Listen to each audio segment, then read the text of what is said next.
Hi everyone, good morning, good afternoon, good evening, wherever you are. I'm your host, Dr. Haider Shah. On behalf of Calvos, I would like to welcome all of you this webinar. Thank you very much for joining us. Today we have another very interesting topic, and I'm really honored to welcome and introduce our distinguished guest speaker who is going to talk about bibliometric analysis for beginners. Bibliometric analysis refers to measuring the properties of all kinds of documents, including the journal articles, conference proceedings, books, etc. These properties can easily be extracted from multiple academic databases like Scopus, etc. Moreover, the bibliometric study requires very less effort to get the data before it can be analyzed. So really very interesting topic, and I'm sure you will learn a lot from this session because we have an expert with us in today's this session. So stay tuned because in amazing stuff are coming ahead in this session. So before we start, I would like to thank Calvas for arranging such enlightenment sessions, for their support and providing us such a wonderful platform. The aim of Calvas is to give you the opportunity to connect and interact with world-renowned speakers, academic leaders, teachers, authors, researchers, experts, professionals, and businessmen to learn from their experiences, recommendations, and suggestions, which will create an impact and will enable you to learn and develop yourself in order to grow and transform individually, as well as to contribute to the world in a positive way.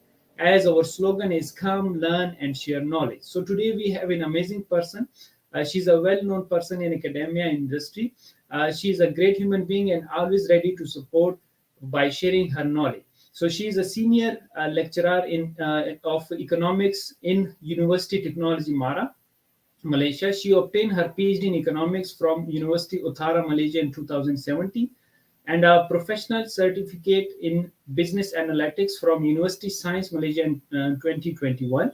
Her research area has been focusing of the monetary and financial economics and has published some research work in high index journals such as International Journal of Productivity and Performance Management, International Journal of Economics and Business Research, Contemporary Economics, Journal Economy Malaysia, and Natural Hazards. She is currently the editor-in-chief for American Journal of Economics and Business Innovation and the member of the editorial board for American Journal of Multidisciplinary Research and Innovation.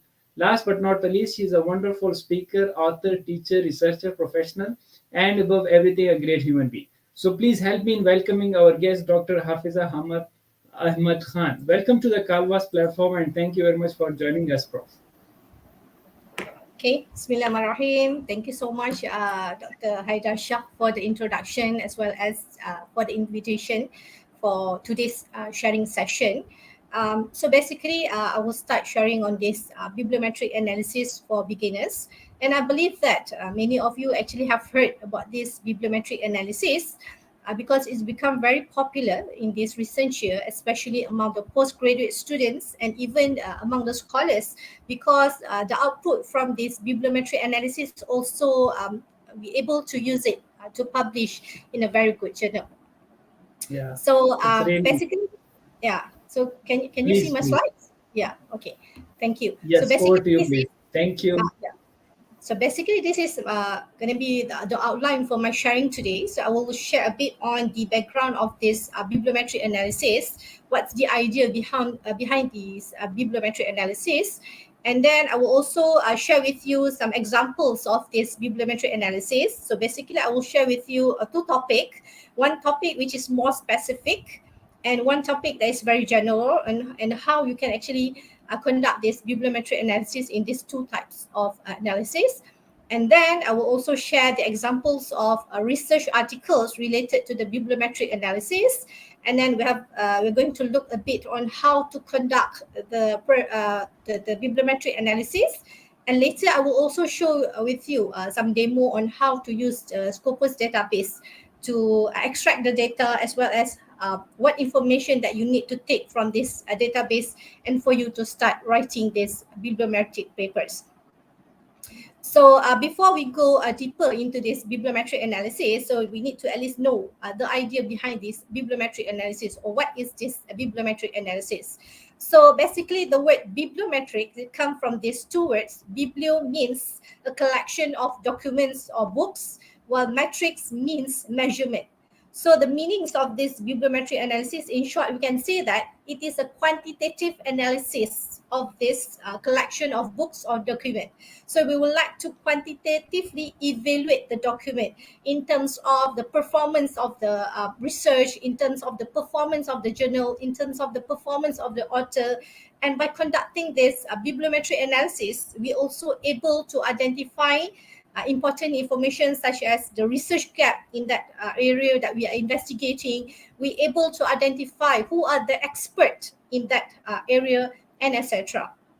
So basically, this bibliometric analysis, it previously or it originally comes from the library and information science. But because of the benefit of using this bibliometric analysis, especially when we are looking for the contribution of the research and etc., it made most of the scholars, they started to use this bibliometric analysis in all kind of research. And unlike the other types of analysis such as the SLR, it is more on the qualitative part, but for this bibliometric analysis, the concern will be more on the quantitative part.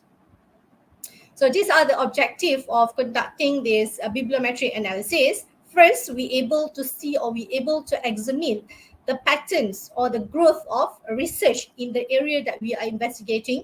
We able to identify when is the research in the area that we are investigating started, who are the pioneer of the researcher or the research, and then we can see the growth when actually people started to become more interested to do research in the particular area that we are investigating. Number two, we can evaluate the scientific performance or the impact of the paper, as well as the journals, as well as the authors. Number three is we able to identify the collaboration pattern, how authors from different institutions, authors from different countries are actually collaborating in writing papers related to the topic. And then we're able to evaluate the author's productivity in terms of how many papers actually being produced by that particular authors, and then what are the H index and some other measurement that we can see to evaluate the productivity. And the most important part will be to identify the research gap. So that's why in my university, and I believe that in other universities also, they started to ask students to start conducting this bibliometric analysis at the first period of the research or at the first period of the postgraduate journey, because of by conducting this bibliometric analysis, at least you have some idea what are the areas that you would like to explore, because sometimes the topic that you would like to do, maybe there's a lot of research have been done in that area. So it will be very difficult for you to go each document by document to identify what are the other areas that you can explore. But using this bibliometric analysis, it can provide you some guidance on what are the other areas that you can explore in the research that you are doing. And finally, to predict the future research direction. Okay, next, the popular research question that we're able to answer using this bibliometric analysis, such as what is the current publication trend in the area that we are investigating. Number two, which are the most influential articles, and then what are the themes being discussed by researchers in the area that we are investigating. Who are the most influential authors, or who are actually the expert in the area, and what is the current state of collaboration. So for example, as a postgraduate students, when you are going for your viva, for example, sometimes the examiner would like to know how much actually you have done the research in the area that you are investigating.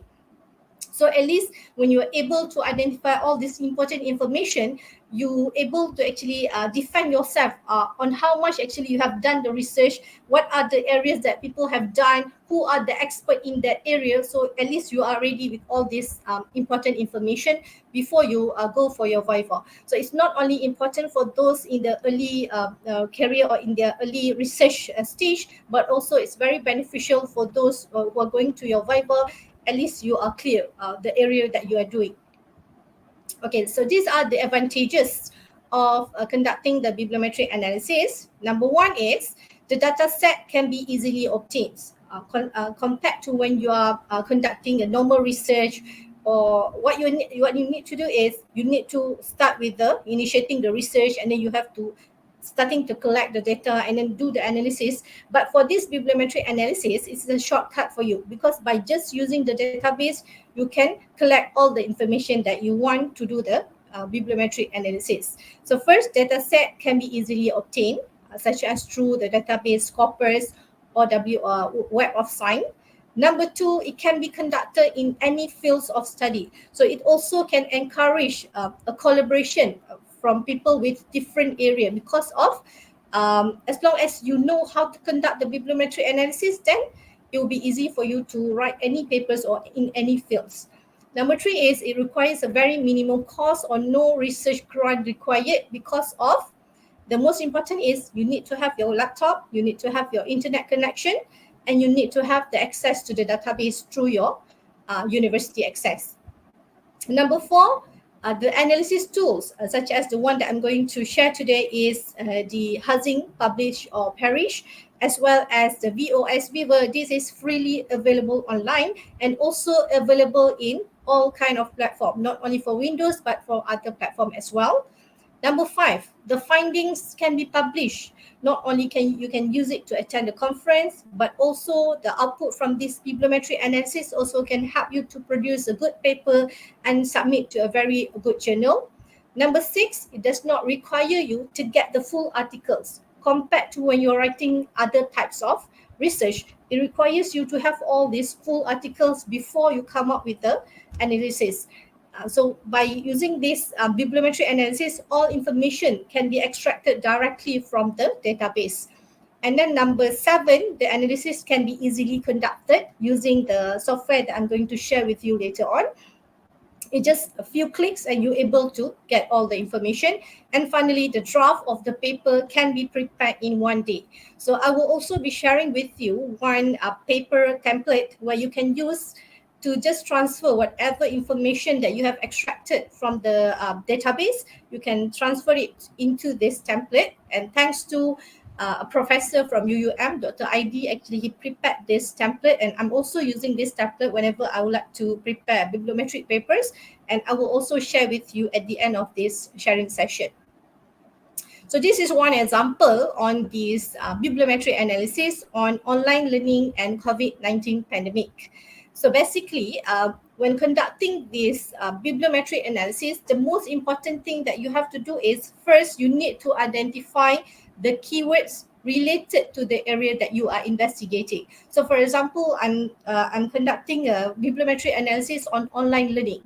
I have to prepare all the important keywords related to this term online learning, because different researcher or different author, they tend to use a different terms to represent online learning. Because sometimes some researcher would like to use online learning, some would like to use e-learning, some would like to use virtual learning, some use the hybrid learning, some use the distance learning. So we have to identify first what are the possible keywords that the author would like to use. So one way is we can use the thesaurus to find what are the other terms related to the topic that we are investigating. Number two, we can just start with doing just a simple search on the database and just look at the keywords and to get some idea what are the other keywords that actually we can include in the search string. So this is one example where I used the Scopus database to conduct the bibliometric analysis on the topic online learning and COVID-19 pandemic. Okay, so for this topic, it's more narrow. The topic is more narrow because I look in terms of online learning, but I want to know only those who discuss in the context of COVID-19 pandemic. I do not want to know whatever research done on online learning before pandemic. So my focus will be only on pandemic. So I have to include all these keywords in my search string. So after including these keywords, and when I search, click search, I noticed that it also gives me some papers on influenza, not only from this COVID-19 pandemic. So I refine the search and include some other information in the search string, such as not influenza, so that it will exclude these articles related to influenza, so that I can focus my research only on the context of COVID-19 pandemic.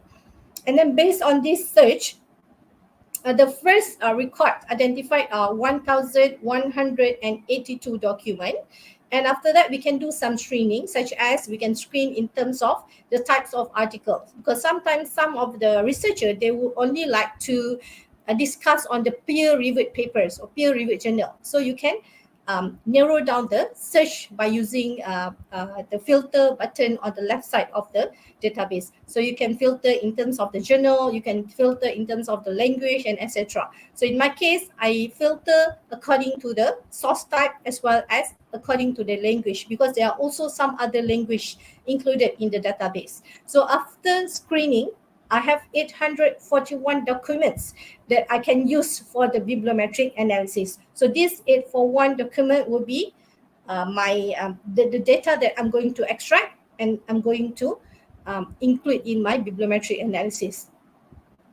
Okay, so for the topic online learning and COVID-19 pandemic, so basically, when you are using the Scopus database, so for your information today, I will just cover on the Scopus database. So in Scopus database, they also have this function where Scopus can help to generate all this data for you. They already generate to you this table and this graph. So it's automatic in Scopus. You can just take it from there.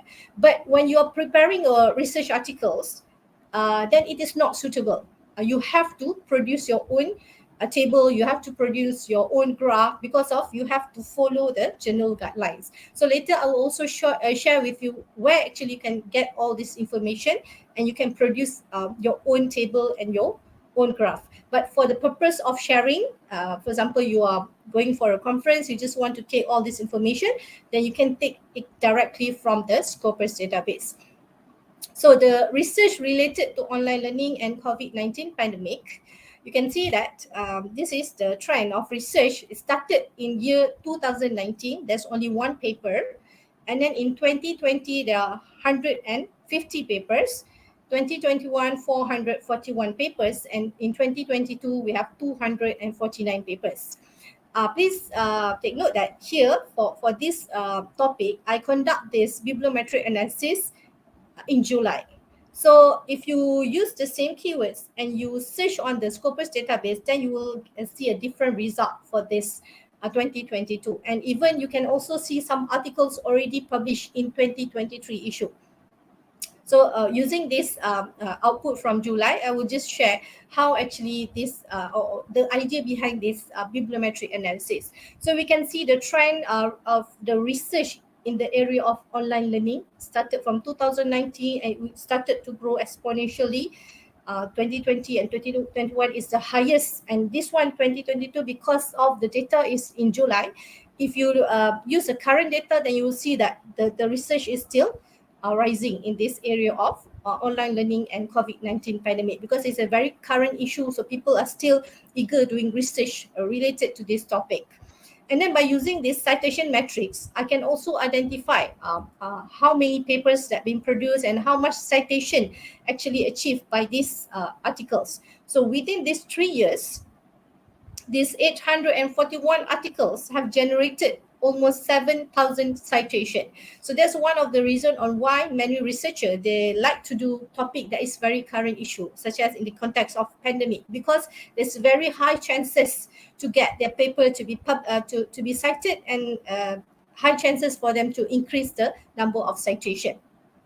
And then for this citation metrics, this information is not available in the Scopus database. You need to use a different software. In my case, I'm using the Hazing Publish or Perish software to generate these citation metrics. And then we can also see in terms of the area, the subject area for the topic that I'm discussing, in this case, online learning. So basically, majority of the study conducted on this online learning focus on this social science.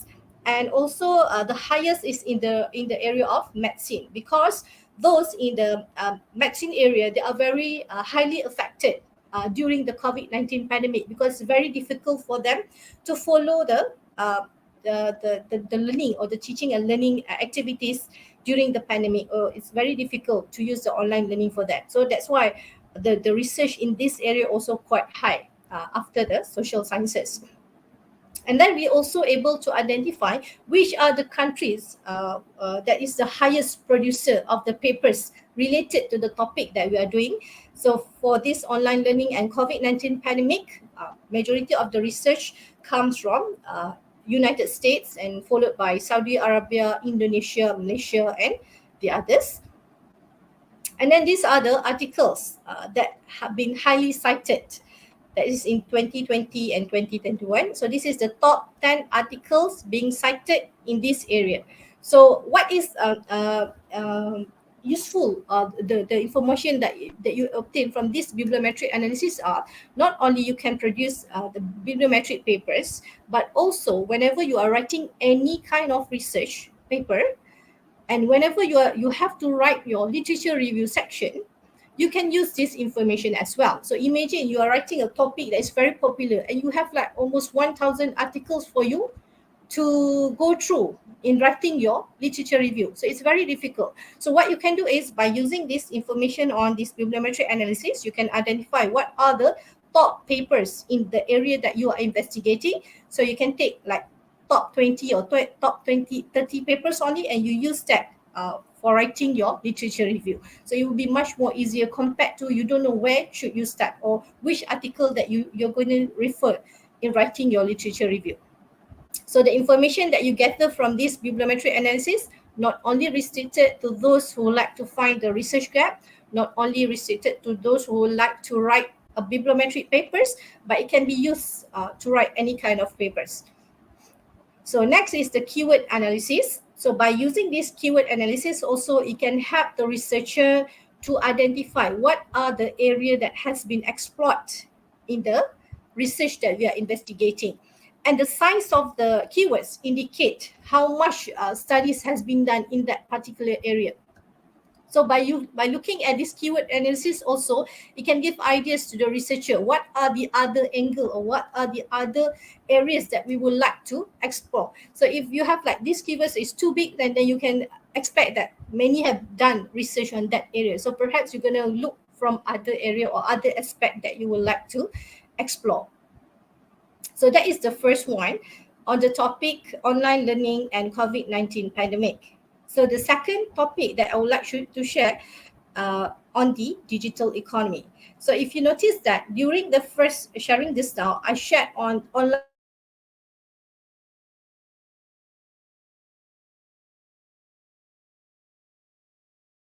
COVID-19 pandemic. But for this second topic, it's a very general. I just want to know about this digital economy and I don't have any other restriction. I just want to know when this research related to digital economy started, and I would like to know the revolution, and I would like to know all the important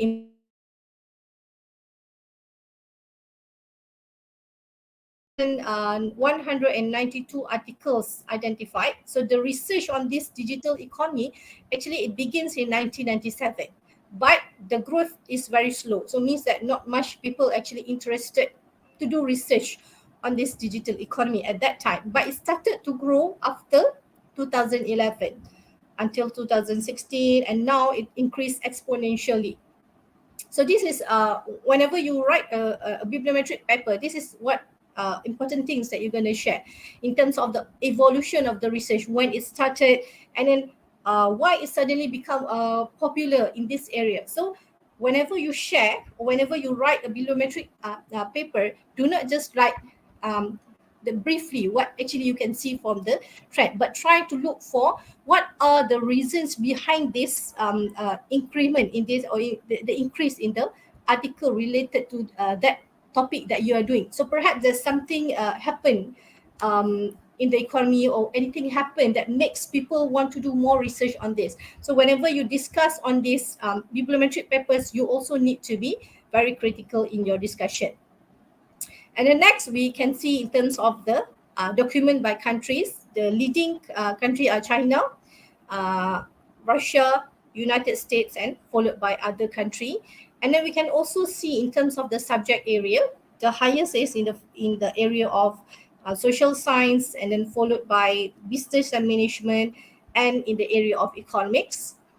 And then this is the keyword analysis. So these are the area that researchers have been doing research related to the digital economy. So they focus on technology, on privacy, on economy, and then on innovation, efficiency, productivity. And you can see that there are also some researchers that study this digital economy in the context of environment, in the context of energy. So you have you have the keyword emission, you have the keyword energy, green, okay, carbon, and etc. So spatial, they study in terms of the geographical differences. So by looking at these keywords, it gives idea to the researcher what are the area or what are the other aspect that they would like to study. So that's why I said that this bibliometric analysis is very useful, especially for the postgraduate students if they would like to find the research gap for the research that they are conducting.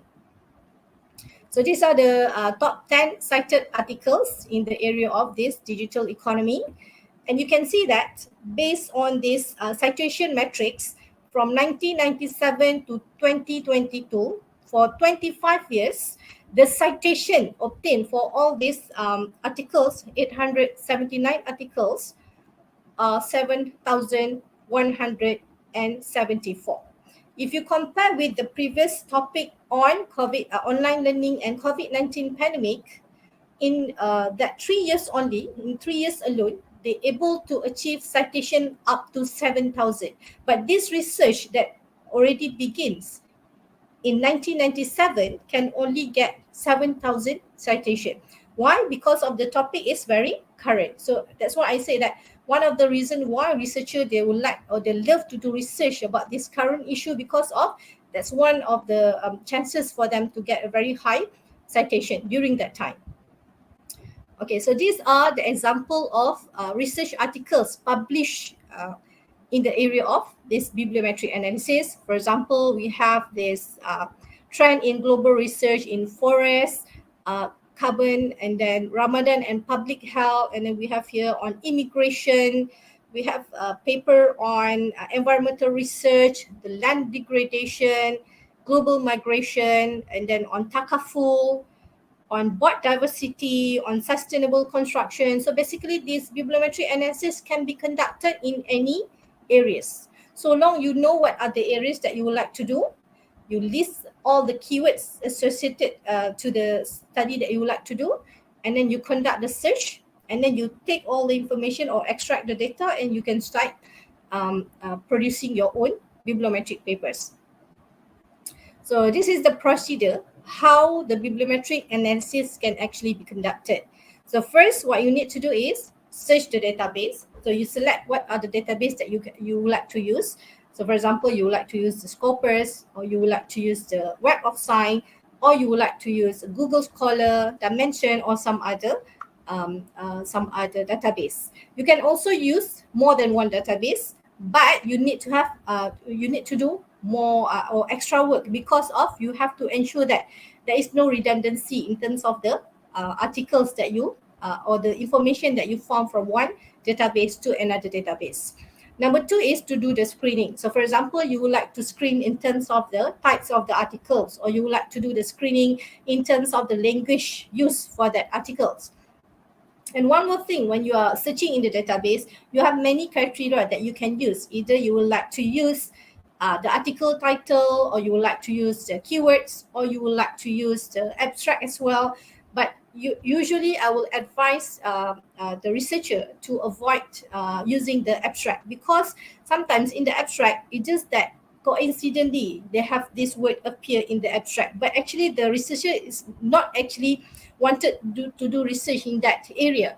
It's just that because of the use that word in that in the abstract, so it capture this as one of the research related to the topic that you are doing. So I usually advise them to look in terms of the title, because if it's in the title, means that this is the research totally about the one that you are doing, number one. And number two, you can also search in terms of the keywords. So that these two will be more accurate compared to when you are taking the abstract. And then number two, to do the screening. And then number three is to extract the data. Later, I will share what are the data that you're going to extract from the database. And then by using the software, you can analyze the data and finally you can report the information. So this is the procedure on how to conduct the bibliometric analysis using the Scopus database. So first, what you need to do is you open the Scopus database, go to the search. You can use the article title, abstract and keywords, or you can also use the keywords. And as I mentioned just now, I usually advise the scholars or the researcher to do or to conduct the search only on the title and the keywords. And then when you are conducting a bibliometric analysis, your topic can be either narrow, you can focus on whatever you like to focus, or the topic can be very general. So for example, I would like to do research on FDI or foreign direct investment. So my topic is very general. I just want to know what other research has been done in this area of foreign direct investment. So I will write down all the keywords that represent foreign direct investment, because some authors might use foreign direct investment. Some use the short word FDI. So some use foreign investment. So I have to know first what are the possible keywords that the author will use, and then I will include in the search string and do the search. So if I would like to conduct a bibliometric analysis for a very general topic, or I want to be more specific, I want to know the research that has been conducted in the context of how the FDI will affect the economic growth. So I have two variables here. So I need to include all the keywords that represent my FDI, and all the keywords that represent the economic growth I need to include in the search string. So the bibliometric analysis can be very general, or it can be more specific according to the topic. And then you can also make use of these Boolean operators to ensure that it will bring you to the articles that you are looking for. Number two is, after you do the search, you will be directed to the document results. So initially I get 798 documents. And after that, I can do some screening. So for example, I would like to screen in terms of the types of the articles, or I would like to screen in terms of the language. So after I do the screening, and I have this 783 document left for me to do the bibliometric analysis. So once I have finalized that, so these are the articles or the documents that I want to analyze, then I'm going to I'm going to extract all the data from the database. So there are three files that we are going to download from this Scopus database. That is, first is the export refine, which is located on the left side of this search document result. On the left side, you will see this refine result. So if you look at this screen number 2, screenshot number 2, so there's a refine result. So if you scroll down, you will find this export refine button. So you can just click that and you can download it automatically. And then number 2 is to download another 2 files. That is the file in terms of RIS format and the files in CSV formats. So these 2 files, I will show to you where you can click it in the Scopus later on. Okay, so this is the procedure, how to conduct this bibliometric analysis. So what you can do is, first, you go to the database. After you have searched, you're going to download 3 files, export refine, and then all files in CSV format and all files in RIS format. Where for this export refine, so for this export refine, there's a function in Scopus where it will analyze the data for you. So it will share the data just like what I've shared in the example just now. It will show you the diagram, the graph, the table. So all can be generated directly from the Scopus database. But if you like to use it just to see the pattern, then that is sufficient. But if you're preparing a paper, then you need to download this export refine and you have to produce it on your own so that it suits with this general requirement. And then number 2 is the file in CSV format will be used for the software VOS Viewer. That is for visualization purpose. When you want to see the collaboration pattern between authors, or you would like to see the collaboration between institutions, or you want to see the cluster in terms of the keywords, in terms of visualization of the keywords, then you can use this CSV file. And the third file, RIS format, is the file that going to use with the software housing, publish or perish in order to generate the citation data. So if you like to know which are the most influential articles, which articles that get the highest citation, so that will be done using this file scopus.ris. Okay, so these are among the types of analysis that can be conducted. You can conduct the performance analysis. You can see the trend when the paper began, and then when people started to do research on this area, and then you're able to identify who are the experts. You are able to identify the top top country that producing paper in that particular area.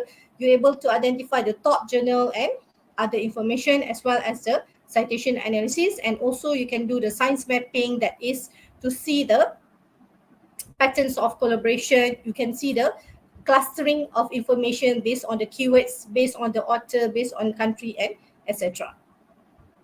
So this is the references that you, or reference book that you can use for this bibliometric analysis.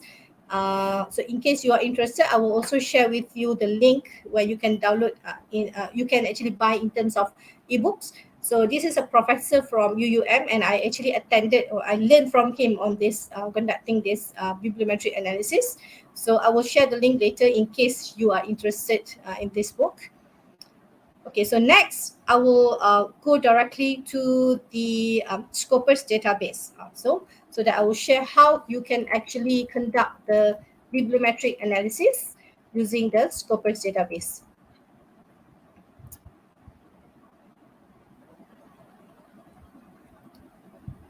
Okay, so based on the information that I've shared in my slides just now, so I have these keywords here, FDI and growth. Okay, so first I have to identify what are the keywords. What are the keywords related to this foreign direct investment, and then what are the keywords that represent my economic growth. Because some author, they will use the terms economic growth, but some they prefer to use GDP. Some they use the gross domestic product. So before I start searching for the document, I have to outline first what are the keywords that I'm gonna include in my search. So for example, I'm looking for an article related to foreign direct investment and economic growth. So I use the terms or to tell Scopus that these are the terms giving the similar meanings to this foreign direct investment, and I join with terms and, or the Boolean search operators and, to indicate that I want to know in this article, I need to have these two terms. I want this FDI in my search, and I want this economic growth or the GDP or gross domestic product to appear in my search. So in this search within, you can search using the article title, and when you hit the search button, it will show you the result. So here we have 804 document. So in case you are wondering why in my slides we have like 790 document, but now when I search I have 804, because of that search that I did. It was conducted like a month ago. So when I share it again today, or when I search it again today, then the result will be different because of this increase in the number of document in the Scopus database. So sometimes some of the journal, they prefer the author to put a limit in terms of the year. So do not include the current year. They want you to stop only up to the previous year, the year that already complete. So it depends on the journal.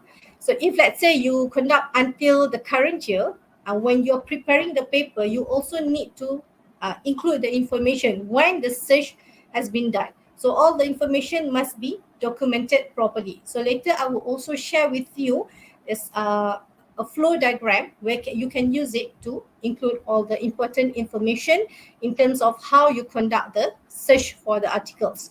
So for example, here you have 804 document. So on the left side, you can see this refined result. If you go down, you have this export refine. So this is one file that you need to download, but before you download, you need to at least do some screening whether the articles that you obtain here is related to the topic that you are doing, And if in case you have to do any other kind of screening, so you can just put the screening here. That is, for example, you want to screen in terms of the language. So I want only articles in English, so I can limit my search to English only. So let's say this is my final result after I have screened all the articles that I want. So the first thing that I will do is I will download this export refine. So what is this export refine? Export refine, it is the information that this Scopus database actually provide to you. It's just a simple bibliometric analysis of the data in this Scopus. So if I click this analyze search result, this is a function in Scopus where it will conduct this bibliometric analysis for the topic that I'm investigating. So it will give you the table, the graph related to the topic that you're doing. So all this you can use if you're doing presentation, then you can just straight away take this and put it in your slides. But if you're preparing a manuscript, you're preparing paper for a journal, then this is not, this is not a standard one for you to put in your manuscript. So that's why we download the export refine. So means that all this information or all this data in the diagram in the table will be generated in Excel. So what you can do is you can just go to the data that you would like to analyze and you click the graph function in Excel, so it will generate to you all the graph. Or if you would like to take the information and put it in the table, you just copy the information from Excel and put it in the table in the manuscript that you are preparing. So this function only for you when you are presenting, then it's okay to use this. If not, if you're preparing a manuscript, then you're gonna take this export refine file and you are gonna make your own table and the graph manually. Number one. Number two, you need to click this all button and click export. So this is the second file that we are going to download, that is the CSV file for the bibliometric data. So click all and then click RIS format and click export. So it will download to you all this information in RIS format. And this RIS format will be used to extract the information in terms of the number of citations. So if you like to do the citation analysis, you would like to identify which are the most influential articles, you would like to know which articles that highly cited, then you're going to use this RIS format data. And then repeat the process. You will choose the second one, that is in CSV file. So for this CSV file, it will be used with the second software, that is the VOS Fever. Okay, so basically in conducting this or in extracting this bibliometric data, what you need to do first, you need to have the keywords and then you do the search in this database. After you have to the search in the database, you're going to do some screening to check whether the articles is related or not, whether you would like to put some restriction on the articles. And then after that, you're going to download 3 files. The first file is the export refine. That is for you to conduct a basic or the descriptive measures, or you like to just see the trends, you just like to see the subject area, you would like to identify the top countries producing the papers. So just a basic information. So it's a basic bibliometric analysis using the export refine. And second, if you like to conduct a citation analysis, then you're going to download the second file in terms of RIS format. And the third file is for you to see in terms of the visual, in terms of the graph, how each of the keywords or each author are interrelated with each other. So after you have all these 3 files, so next I will share with you on this software, Hazing Publish or Perish. So this software, Publish or Perish, you can download it online. It's free, also available in many platforms. later I will also share with you the link where you can actually download this software.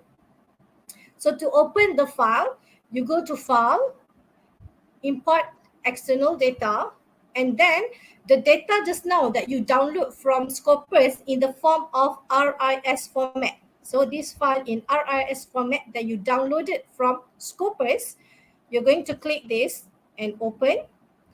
So it will open the file in RIS format, and it will outline to you all the papers and also outline to you the number of citation for the papers, and then also the citation per year and other important information about the topic. And then on the right side also, you can see the citation metrics, when the article started or when the article begins, how many years, and then how many citation obtained by all the papers in this area, and then citation per year, citation per paper, H index, G index, and etc. So if let's say you are not sure what is the meaning of this G index, H index, and etc., I will also share with you one articles where it will outline to you what is the meaning of all this index.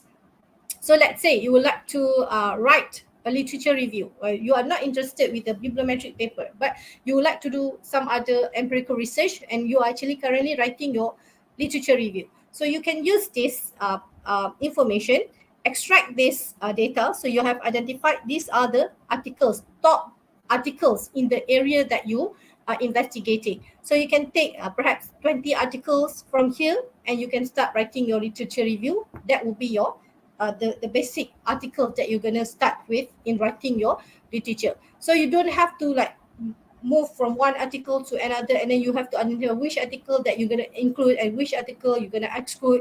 So imagine you have 1,000 articles, so it's very impossible for you to be able to cover all.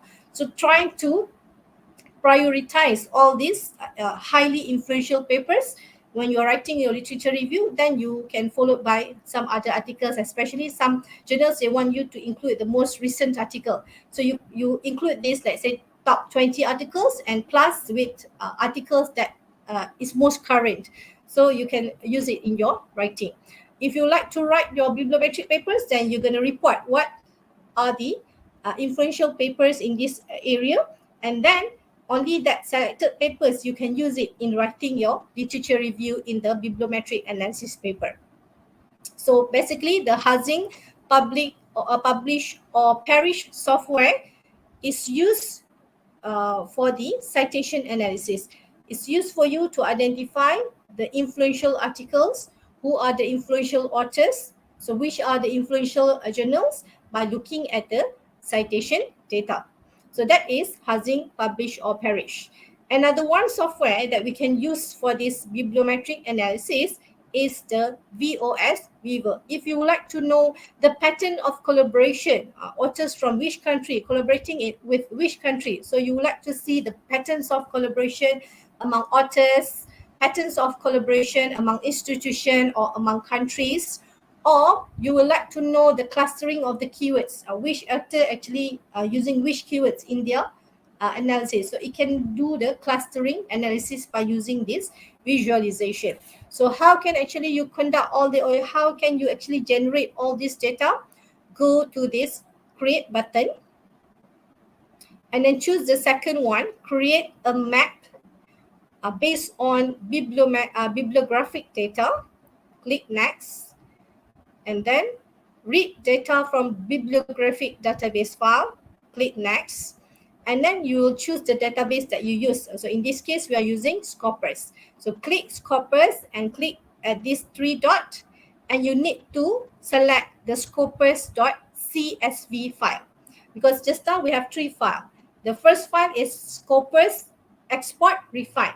That is the file when you want to do the analysis similar to what being produced in Scopus database. You want to see the trend, you want to see the subject area, you want to see which are the top countries, and etc. That can be generated, or that can be done manually using the Scopus export refine file. And then the second file is Scopus RIS, when you want to conduct the citation analysis using the software housing or And then the third one, when you want to do the visualization, you're going to use the third file, that is scopers.csv. So after you have selected the file, and then it will appear here, you just click next, and you can select which type of analysis that you would like to conduct. So for example, you want to see the co-authorship. So you want to know the patterns of collaboration between countries, for example.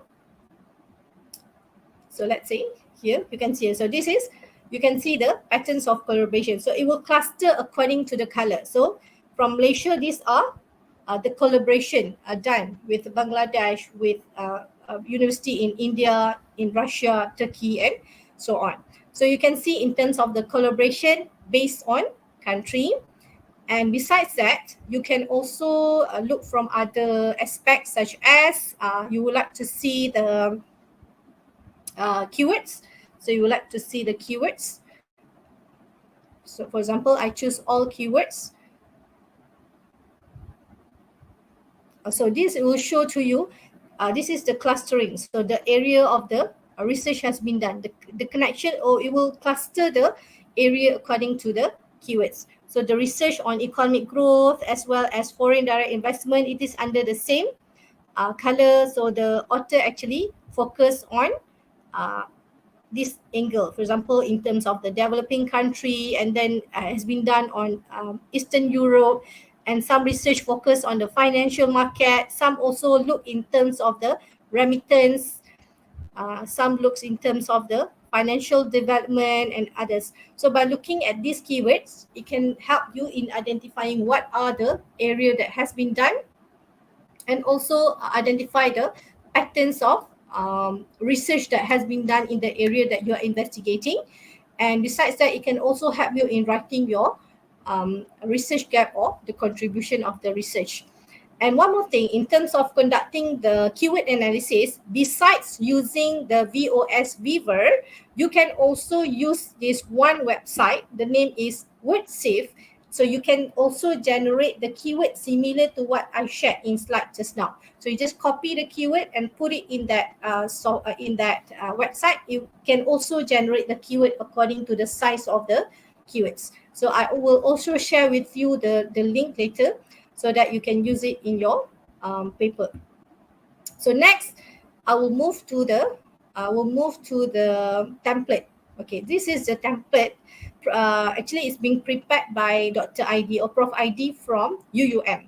So he prepared this bibliometric analysis template paper, where you can use this. You can just transfer whatever information that you have gathered from the Scopus refined data, or you can the data that you get from the housing published or perished, the number of citation, the citation metrics, and then the papers, the top papers. All the information can be extracted from there, and you can put it in this template.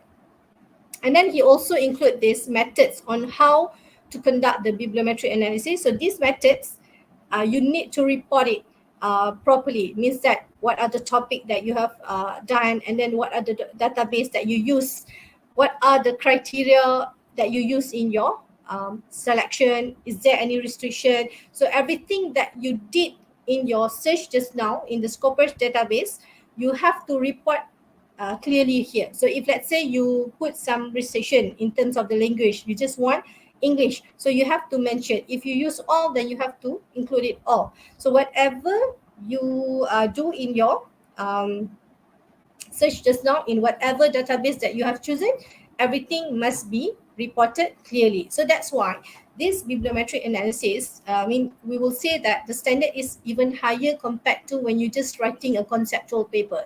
So for a conceptual paper, for you to publish in a very reputable journal, it will be very difficult because there is no proper methodology that you use. But for this bibliometric analysis, you have a proper methodology, and you have to report the steps before you come up with this data that you obtain, and after that you do the analysis.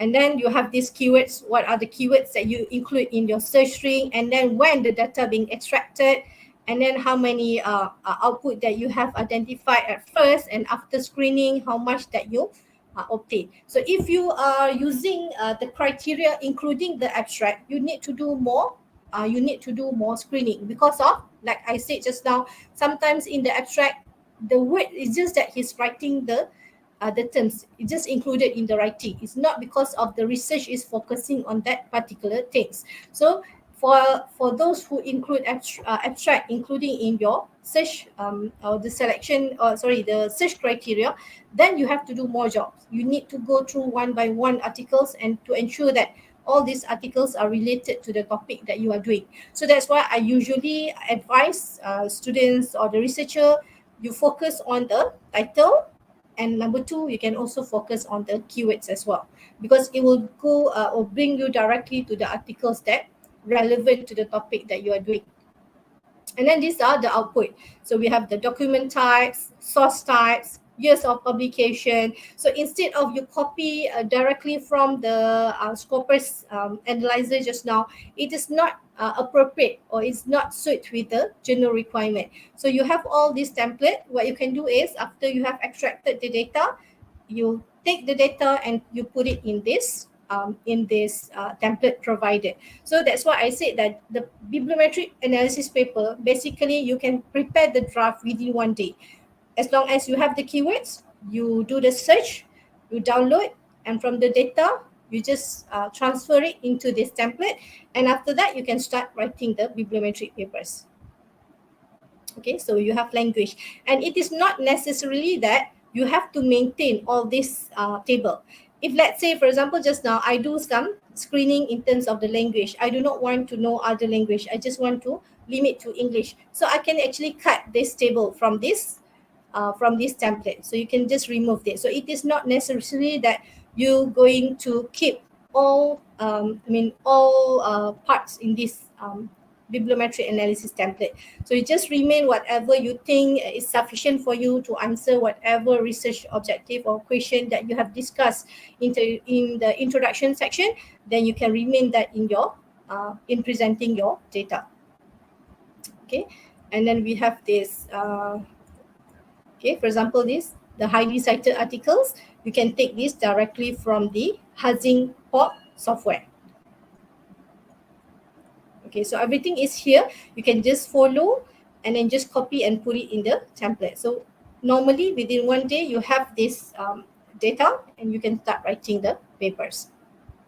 And one more thing, for the flow diagram, this one is only suitable for one database. So let's say if you are using more than one database, there's another flow diagram that I will share with you, where you can use more than one database, but you need to do more job for that, because of some articles that are included in the Scopus database might also appear in the Web of Science database. So when you conduct the bibliometric analysis on first and you conduct on second, you have to double check if there's any redundancy or duplication in terms of the articles. So you have to remove the duplication first, then the final number you can use for the analysis. But usually I will advise that you go with the one database would be sufficient.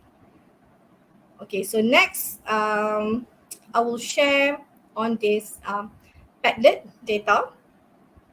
So basically, if you like to have my slides for what I've shared today, if you like to have more information about this bibliometric analysis, for example, just now I mentioned to you, if you're not clear what is H index, what is I index, or whatever index included in the paper, you're not clear, you just click these articles, it will outline to you what is the meaning of that index.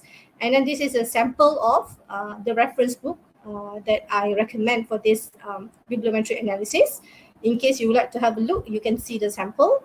And then this is the Scopus output for the T file for the topic FDI and economic growth that I conducted just now using the Scopus database. So I also include it here. So the first file is Scopus export refine. This is the data where you will analyze the data just using the normal function in Excel. So you can use a create chart, or you can just take the information and put it in the template just now. So export refine using the normal Scopus function, the normal Excel function.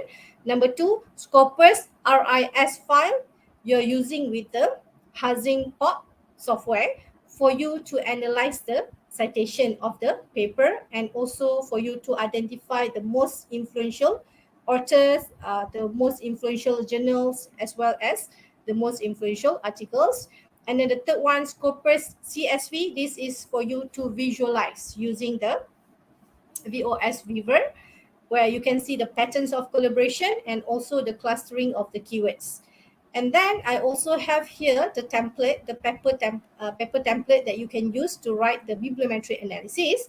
And in case if you have more than one database that you would like to use, then you can use this second template that is for multiple database. So it will give you two database. So you have to report what are the outcome for the first database, and then how many results for the second database. And then after you have identified the duplication, how many records that you remove, until the last data that you're going to use for the analysis purpose. But the best is for you, I think, to start with the one database would be sufficient. And then these are the sample articles that you can use for your references. So I put here all the full articles for the topic on this bibliometric analysis, similar to what I shared in my slide, but this is the full paper. And then here we also have the software where you can download this housing pop software for the citation analysis. And then we also have this VOS Viewer software. And then I also provide you with the manual for you in case you are not clear. When are you going to use the co-occurrence? When are you going to use the citation and whatever other information or whatever buttons in that VOS Viewer. So in case you are not clear, you can just have a look on this manual. So I have these two manuals. And then in case you would like to conduct the keyword analysis, similar to what's in my slides, like this, it can be generated also using the website. So you can just click this and you put all the keywords that you generated in the export refine file. Just put it here and it will generate to you in terms of this cloud word. And finally, these are some of the useful links for you to understand more about this bibliometric analysis. So as a summary, I would say this bibliometric analysis, the focus is to quantitatively analyze the document.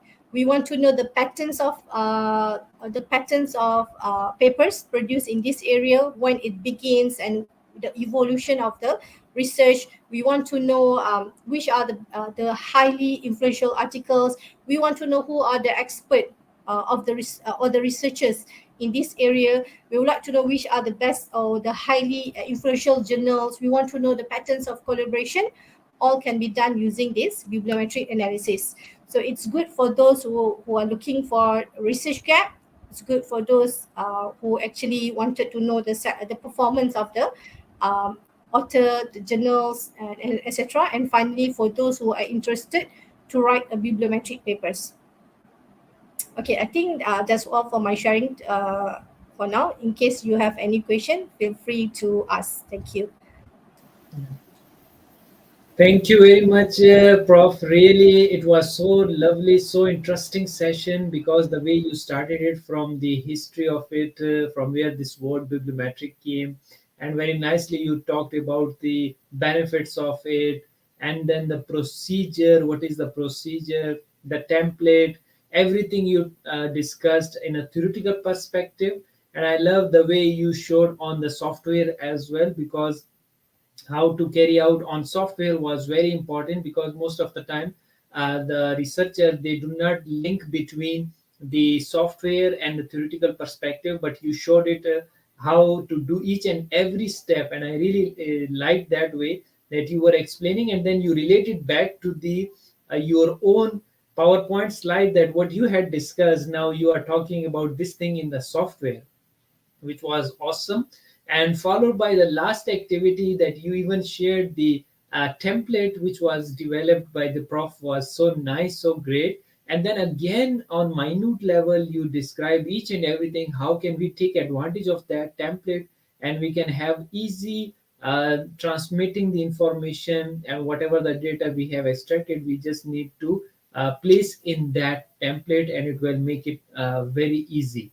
And lastly, but not the least, is the wonderful thing you mentioned about the different software and every, for example, the different the papers which could be available, and then the templates, the software, and everything you showed, and you talked about that you will share that link with us. So that was so great. It means you made it very easy for our audience from around the globe that what are the things needs to be considered and how they can relate it back. So really a fantastic job you have done today, because right from the start to the end you connected the dots and you explained in a wonderful way. Thank you very much for such a elaborative presentation and explaining in a wonderful way. Thank you.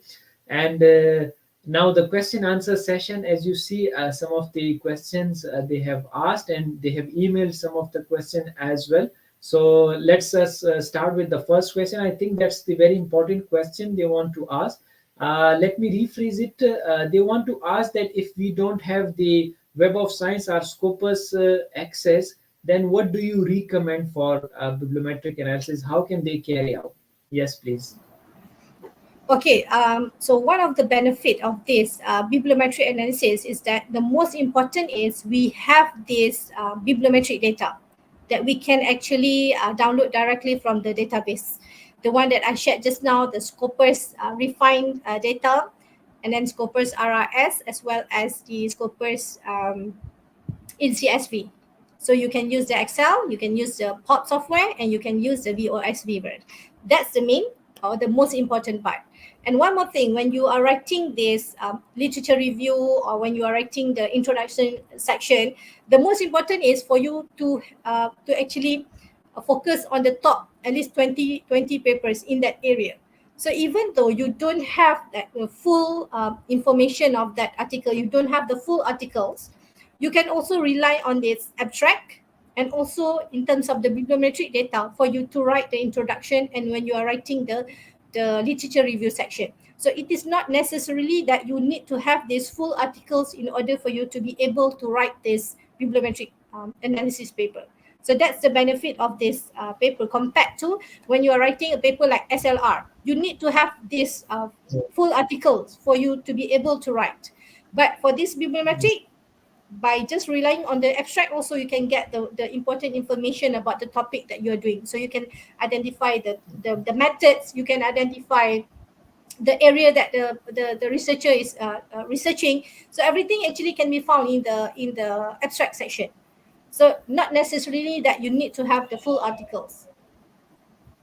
And one more thing, Yeah. you just need Very that nice. when you are writing the bit on the introduction, just a one paragraph, and then when you are writing a bit on this literature review.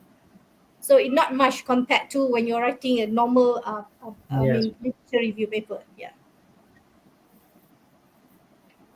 Yeah. What Thank you question? very much, Prof. Another question we have.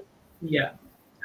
That is that they want to ask that what question or comment do reviewers commonly ask about bibliometric papers, since you are the expert and you know very well about the Among bibliometric. So what kind of questions do researchers get? Yes, please. among the question that normally they are interested to know is how you actually conducted the research, how you conduct the research, the steps, how you start with identifying the keywords, and then the steps that you include in the analysis until you found the data for you to do the analysis. So the most important is in terms of the methodology. So that's why by using this flow diagram is very important, because of you can include all the important information. You can show how rigorous is your methods, how fullness is the method that you have used. So normally they are concerned in terms of that, whether you have conducted in fully in terms of your search. Number one. Number two, I still remember one of the comment of the reviewers are in terms of the year that you include in your analysis. So for example, just now when I conducted until 2022, the result will be different. If I conduct today and I conduct again next week, you're going to see that the number will be different. So some of the reviewer, they want you to stop 1 year earlier. I mean, only up to the year the research already completed. So do not include any current year, because of the year haven't ended. So if you redo the analysis, you're going to get a different result.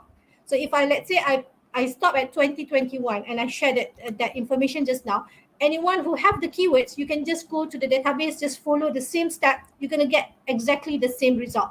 But if I stop until 2022, and when you're conducting again using a different days, so you'll see a different result. So that's one of the command that you receive. And one more thing, when you are targeting a very good journal, you have to ensure that it's not that just like you are conducting a normal research, okay, you have this analysis and then you have this, for example, a multiple regression, you have all the data. It's not that you're descriptively just explaining what happened, one increase, another one decrease. It's not going to be like a very simple discussion. You have to go much deeper, trying to relate, just like what I shared just now. When you're looking at the trend, you see that starting from this year, more researchers started to produce papers on this area. So trying to look in terms of the situation, what actually happened in that year that make people started to grow interest in this area. So you need to be more critical in your writing, similar to when you are writing any kind of research paper. Same goes to when you conduct the methodology, just like what I've said just now. You have this proper methods for you to conduct the research, how you get the articles, and then how you do the review. Same goes to when you are conducting a research based on the primary data. You know who's your population, you know which sample that you're going to select, and then you have all these criteria in selecting your sample size, and then you conduct the research and you come up with the result. So same goes to when you're conducting this bibliometric analysis. You need to be very thorough in your search until you get the result, until you do the analysis. So that's the most important part. Yeah, I'm done. Okay, by the way, before I forgot, just now when I shared the Padlet, okay, can you see this browser that I opened? Yes, we can see it. Okay, by the way, Yes. you can access it directly. I mean, from anywhere, you just save this link, and whenever you are, you can just you can actually access this Padlet. So all the information can be downloaded directly from my Padlet. And in case I have new information, I will also include it here. So whenever you need any information, feel free to open the Padlet. Okay. Yeah, thank you very much.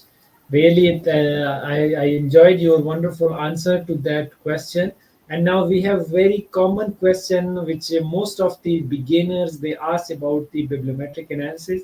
That Prof, please guide us. What is the minimum sample size to conduct bibliometric analysis? Yes, please. Okay. The minimum size. Actually, there's no any rules in terms of the minimum size. As long as when you are including the keywords, it brings you to the output, to the result, then that will be your sample. That will be the number of article that you're going to use for your analysis. So if let's say after you search and you get about like 1,500 articles, then that will be your articles in your analysis. So there's no rules whether minimum or maximum. It can be even less than 100, especially if that area not much being explored by people. I have this one paper on zakat. I only have like 74 papers.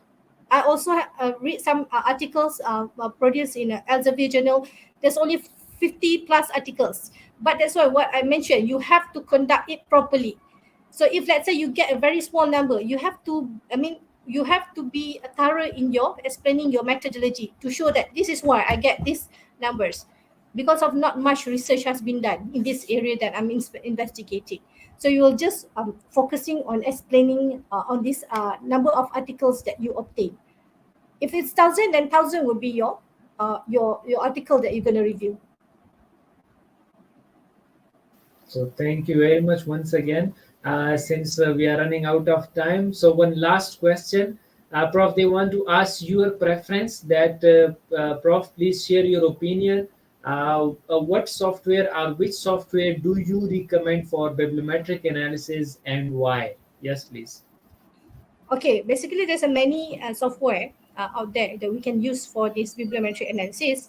But for my preferences, for me personally, I prefer using this pod software as well as the VOS Viewer, because it's very simple. Just a few clicks and it will give you all the output, just like magic.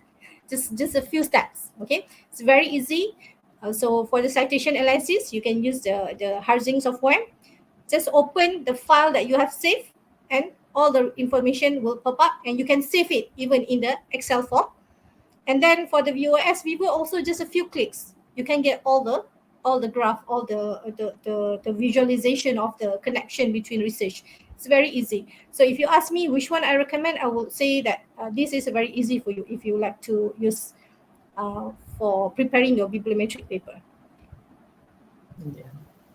Thank you very much, Prof. Really, I enjoyed this session with you, and I learned so many new things from you.